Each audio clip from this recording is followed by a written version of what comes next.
امر بیل، تحریر حمیرہ احمد۔ آج میں تمہیں دنیا کی سب سے خطرناک اور پر اثر چیز دوں گا۔ علیزہ ایک بار پھر اندازے لگانے میں مصروف ہو جاتی۔ وہ 25-30 روپے کا ایک بال پوائنٹ اسے ایک مسکراہٹ کے سامنے پیش کر دیتا۔ اس بار میں تمہیں ایک ایسا گفٹ دوں گا جو تمام عمر تمہارے ساتھ رہے گا اور تم ساری عمر اس کو استعمال کرتی رہو گی۔ علیزہ پھر بوجھنے میں ناکام رہی اور اس کے سامنے ایک کتاب پیش کر دی جاتی۔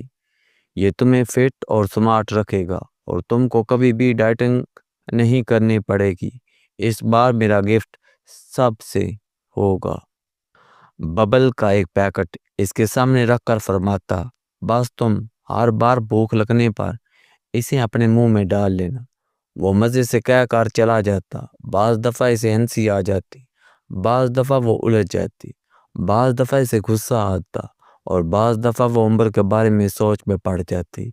اس دن وہ مارکیٹ سے واپس اپنے ساتھ کچھ پلانٹس لے کر آیا تھا۔ دیکھو لیزا، یہ پلانٹس کیسے ہیں؟ وہ ان پودوں کو لیزا کو دکھا رہا تھا۔ آج کل ہر وہ بات میں لیزا کی رائے لینا ضروری سمجھتا ہوں۔ میں قذافی اسٹیڈیم کے پاس سے گزر رہا تھا، وہیں سے انہیں لایا ہوں۔ اچھے ہیں۔ علیزہ نے ایک نظر ان پلانٹس کو دیکھا اور پھر انہیں دیکھتے ہوئے بڑے عام سے انداز میں تبصرہ کیا تھا۔ وہ کچھ مایوس ہو گیا تھا۔ صرف اچھے ہیں؟ علیزہ نہیں کچھ الجھی ہوئی نظروں سے اسے دیکھا تھا۔ تو پھر مجھے کیا چاہیے؟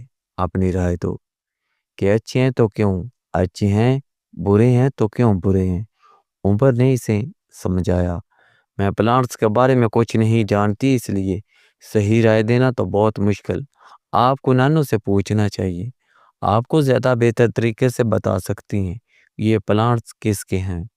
اس نے عمر سے کہا، میں حیران ہوں کہ تمہیں گارڈننگ سے کوئی دلچسپی نہیں ہے۔ اس کا مطلب تو یہ ہے کہ تمہیں نیچر سے کوئی دلچسپی نہیں۔ نہیں، ایسا نہیں، مجھے نیچر تو اٹریکٹ کرتی ہے، گارڈننگ نہیں۔ اس نے جیسے قطعی طور پر اسے بتایا تھا۔ یہ پلانٹس کہاں سے لائے ہو؟ نانو اس وقت لاؤنج میں آئی تھی۔ قذافی اسٹیڈیم سے، آپ بتائیں کیسے ہیں؟ اس نے فوراً نانو سے رائے لینے کی کوشش کی تھی۔ اچھے ہیں، بہت اچھے، مگر قیمت کیا ہے ان کی؟ نانو نے فوراً تعریف کی تھی مگر ساتھ ہی سوال بھی داغ دیا۔ عمر نے اینڈور پلانٹس کی قیمت بتائی تھی۔ تمہیں زیادہ مہنگے دیے ہیں، ان لوگوں نے، ان کو پتہ چل گیا ہوگا کہ تم بہت دیر کے بعد یہاں آئے ہو، اس لیے انہوں نے تم سے دگنی قیمت وصول کی ہے۔ نانو نے قدرے افسوس سے کہا تھا، یہ کون سی نئی بات ہے گرینی؟ ایسا پہلی بار نہیں ہوا، یہ یہاں کا کلچر ہے، وہ کہتے ہیں نا۔ اس نے بہت عجیب لہجے میں کہا تھا۔ علیزہ نے کچھ چون کر اسے دیکھا اور وہ اب بھی بول رہا تھا، یہاں سب کچھ بہت خراب ہے۔ جو 100 روپے کی کرپشن کرتا ہے وہ 100 روپے کی کرپشن کرتا ہے، اور جو 2 روپے کی کرپشن کر سکتا ہے وہ 2 روپے کی کرپشن کرتا ہے۔ لیکن ان سب چیزوں سے آپ بہت کچھ سیکھ سکتے ہیں۔ 1 روپے کی چیز 10 میں خرید کر کم از کم یہ تو پتہ چل جاتا ہے کہ دوسرا اپنے فائدے کے لیے کس حد تک جا سکتا ہے۔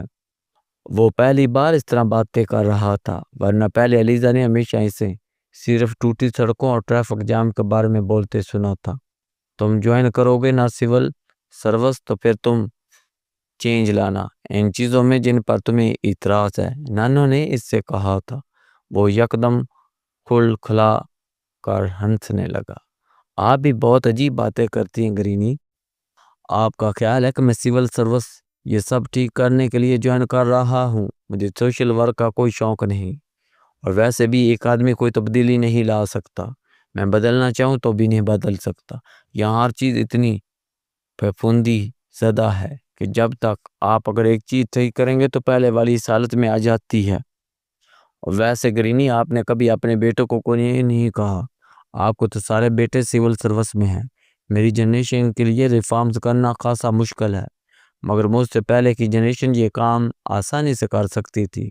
تب لوگ اتنے بگڑے ہوئے نہیں تھے، انہیں کنٹرول کرنا بہت آسان تھا۔ وہ اب سنجیدہ ہو گیا تھا۔ جب تمہارے پاپا اور انکلز نے سول سروس جوائن کی تھی تو میں نے انہیں بھی بہت سی نصیحتیں کی تھی۔ صرف میں نے ہی نہیں بلکہ تمہارے دادا نے بھی۔ میں آج تک حیران ہوں کہ وہ چاروں ان ساری نصیحتوں کو کیسے بھول گئے۔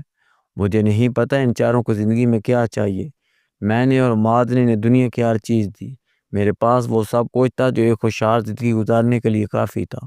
میرا خیال تھا کہ ان چاروں کو ان چیزوں کے پیچھے بھاگنے کی ضرورت نہیں ہے، مگر میرا خیال تھا ان چاروں کو اپنی زندگی میں ہر چیز کی تعداد نہیں بلکہ درجنوں کی تعداد میں چاہیے۔ جب ذہن میں یہ سب کچھ ہو تو نصیحت الٹا اثر کرتی ہے۔ ان کے ساتھ بھی یہی ہوا۔ میں نے جتنا انہیں سمجھانے کی کوشش کی، وہ عمر نے ان کی بات سنتے سنتے بات کاٹی۔